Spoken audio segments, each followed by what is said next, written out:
श्री स्वामी समर्थ. एकदा अग्रहपूरला असताना महाराजांनी माधव नबुंद्री नावाच्या एका ब्राह्मणाच्या घरी भिक्षा मागितली असता त्याच्या क्रोधी पत्नीने भिक्षा दिली नाही व पतीच्या डोक्यावर मातीचे मडके फोडले व म्हणाली, या मातीच्या मडक्याच्या किमती एवढे पैसे आणून द्या. व तिने पतीला घरातून घालवले. तेथे विचित्रपूर राजाचे दूत आले व म्हणाले, आमच्या युवराजांना बोलता येऊ लागले आहे.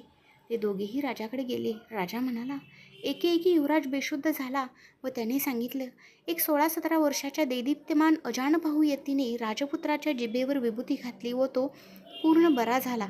शंकरभटांनी सांगितले, ते यती म्हणजे दत्तप्रभूंचा कलियुगातील अवतार श्रीपाद श्री वल्लभच आहेत.